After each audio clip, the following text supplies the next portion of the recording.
તો શું ગુજરાત ગૌણ સેવા પસંદગી મંડળની જેવી તમે વેબસાઇટ પર જશો તો એક નવી ભરતી જાહેર કરવામાં આવી છે. એક આ પ્રમાણે છે, શહેરી વિકાસ અને શહેરી ગૃહ નિર્માણ વિભાગના નિયંત્રણ હેઠળ નિયામક શ્રી રાજ્ય અગ્ર નિવારણની સેવાઓ ગાંધીનગર અને ગાંધીનગર મ્યુનિસિપલ કોર્પોરેશનની હસ્તકની ફાયરમેન કમ ડ્રાઈવરની અહીંયા ભરતી જાહેર કરવામાં આવી છે. એટલે જે પણ ઉમેદવાર આ ભરતીની અંદર ફોર્મ ભરવા ઈચ્છતા હોય તો તેની લગતી જે પણ માહિતી છે, મતલબ જે લાયકાત છે, વયમર્યાદા શું છે, તેની અંદર તમને પગાર કેટલો મળશે, પરીક્ષા જે રહેશે તેની પરીક્ષા એક કઈ રીતની રહેશે, એ બધી જ માહિતી વિશે હું તમને આ વિડીયોમાં વાત કરવાનો છું. એટલે ચેનલ પર નવા છો તો ચેનલને સબસ્ક્રાઇબ કરી લેજો અને વિડીયોને અંત સુધી જોજો જો તમે આ ભરતીની અંદર ફોર્મ ભરી રહ્યા છો. ઓનલાઈન ફોર્મ ભરવાની જે શરૂઆત છે તમે જોઈ શકો છો, ઓજસ વેબસાઇટ ઉપર ઓનલાઈન અરજી પત્રકો મંગાવવામાં આવે છે. જે માટે ઉમેદવારે ઓજસની વેબસાઇટ પરથી 16/8/2024થી 31/8/2024 દરમિયાન જે પણ ઉમેદવાર ફાયરમેન કમ ડ્રાઈવરની જે વર્ગ 3ની જે ભરતી છે ફોર્મ ભરવા માગતા હોય તો 16/8થી લઈને 31/8ની વચ્ચે તમારે ફોર્મ ઓનલાઈન ભરી દેવાના છે. તમારે કોઈ પણ ફિઝિકલ ડોક્યુમેન્ટ અપલોડ કરવાના નથી, પરંતુ ઓનલાઈન અરજી કરતી વખતે પ્રમાણપત્રોમાંની વિગતોને આધારે ઓનલાઈન અરજીમાં અરજદારે સમગ્ર વિગતો ભરવાની રહેશે. આથી પોતાના બધા જ પ્રમાણપત્રો જેવા કે શૈક્ષણિક લાયકાત, વય, શાળા છોડ્યાનું જે પત્ર એટલે કે જે લિવિંગ સર્ટિફિકેટ હોય, કેટેગરીનું SC/ST જે પણ તમને લગતી છે જ્ઞાતિનું પ્રમાણપત્ર હોય, લગતા દિવ્યાંગતાના જે પણ જે તમારા પ્રમાણપત્રો હોય એ બધી જ ડિટેલ્સ તમારે ફિઝિકલ અંદર એડ કરવાની છે. કોઈ પણ પ્રમાણપત્રને તમારે અપલોડ અહીંયા કરવાનું નથી, બધું જ ઓનલાઈન તમારે ફિલઅપ કરવાનું છે. તો વાત કરી લો પરીક્ષા પદ્ધતિ તમારી કઈ રીતની રહેશે. તો પસંદગીની પ્રક્રિયામાં જાહેરાત ક્રમાંક જે 9માં દર્શાવ્યા પ્રમાણે હેતુલક્ષી એટલે કે MCQ બેઝ તમારી જે પ્રથમ જે પરીક્ષા રહેશે એ MCQ બેઝ રહેશે.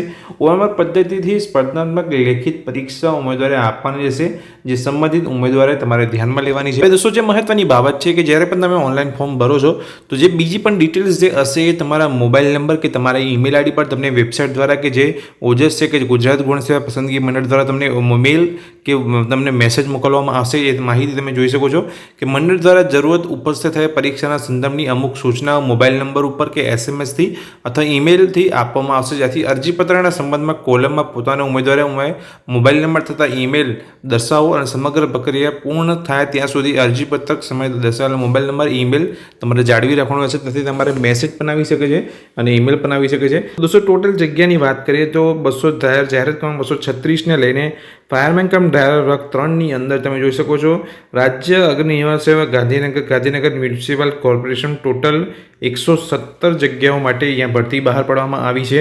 તેને તે બિન અનામત જે જોઈ શકો છો 52 જેવી છે અને આર્થિક રીતે નબળા વર્ગ માટે 10 છે. તો અનુસૂચિત જનજાતિ 31, પછાત વર્ગ માટે 31, ટોટલ થઈને તમે જોઈ શકો છો 117 જગ્યાઓ માટે અહીંયા ફાયરમેન કમ ડ્રાઈવરની જે ભરતી છે બહાર પાડવામાં આવી છે. તો વાત કરીએ કે જો તમે ફાયરમેન કમ ડ્રાઈવરની અંદર ફોર્મ ભરો છો, પરીક્ષામાં તમે ઉત્તીર્ણ થાઓ છો અને આ જે પરીક્ષા છે તમે પાસ કરીને તમે બહાર નીકળો છો, ફાયરમેન કમ ડ્રાઈવર તરીકે તમે જોડાવો છો લાસ્ટની અંદર, તો તમને જે પગાર છે કેટલો ચૂકવવામાં આવશે તો તમે જોઈ શકો છો કે જાહેરાત ક્રમાંક 236ને લઈને નિયામક રાજ્ય અધ્યયન નિવારણ સેવક ગાંધીનગર ફાયરમેન કમ ડ્રાઈવર વર્ગ 3 5 વર્ષ માટે જેમને જે પગાર ચૂકવવામાં આવશે એ 26,000 ચૂકવવામાં આવશે. કરાર આધારિત નિમણૂક દરમિયાન પ્રતિ માસ મળવાપાત્ર ફિક્સ પગાર એ તમે જોઈ શકો છો. સાથે ગાંધીનગર મ્યુનિસિપલ કોર્પોરેશનની અંદર જે ફાયરમેન કમ ડ્રાઈવર તરીકે જે જોડાશે એ 3 વર્ષ માટે અહીંયા જોઈ શકો છો 26,000નો પગાર તમને મળવાપાત્ર રહેશે. દોસ્તો ફોર્મ ભરતા પહેલાં જ આપણે જે મહત્વની જે બાબત છે શૈક્ષણિક લાયકાત અને વયમર્યાદાની વાત કરી લઈએ. તો જો તમે ફાયરમેન કમ ડ્રાઈવરની અંદર ફોર્મ ભરી રહ્યા છો તો 31/8/2024ના રોજ ઉમેદવારની ઉંમર 18 વર્ષથી ઓછી ન હોવી જોઈએ અને 33 વર્ષથી વધુ ન હોવી જોઈએ. ઉંમરની જે લિમિટ છે 18થી લઈને 33 વર્ષની આપવામાં આવી છે. હવે શૈક્ષણિક લાયકાતની જે વાત કરીએ તો ઉમેદવાર માધ્યમિક અને ઉચ્ચતર માધ્યમિક શિક્ષણ બોર્ડ દ્વારા લેવાતી ઉચ્ચતર માધ્યમિક શાળા પ્રમાણપત્ર પરીક્ષા HSC પાસ કરેલો હોવો જોઈએ અને સરકાર માન્ય કરેલ તનિક સમક્ષ લાયકાત ધરાવતો હોવો જોઈએ.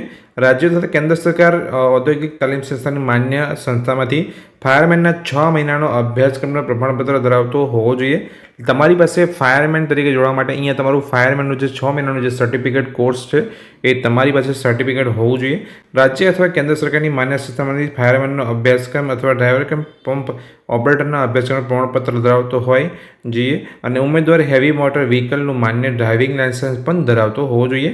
ઉમેદવાર ફાયરમેન કેમ ડ્રાઈવર માટે નિયત થયેલ નીચે મુજબ લઘુત્તમ શારીરિક માપદંડ પણ ધરાવતો હોવો જોઈએ.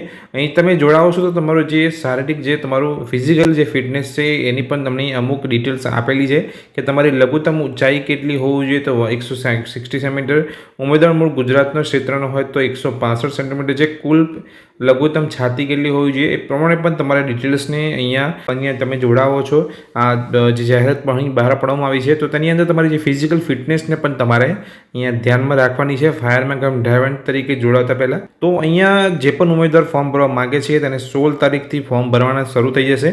દોસ્તો જે આ ગુજરાત ગૌણ સેવા પસંદગી મંડળ દ્વારા જે ભરતી બહાર પાડવામાં આવી હતી તેને લઈને મેં અહીંયા આ વિડીયોની અંદર તમને સંપૂર્ણ માહિતી આપી. જો માહિતીની અંદર તમને કોઈ કન્ફ્યુઝન હોય, તમને સમજ ના પડી હોય તો મને કમેન્ટ બોક્સની અંદર કમેન્ટ કરીને જણાવજો. અને જો વિડીયો ગમ્યો હોય તો વિડીયોને લાઇક કરજો. સરકારી ભરતીને લગતી દરેક અપડેટ મેળવવા માટે ચેનલને સબસ્ક્રાઇબ કરી લેજો. Thank you.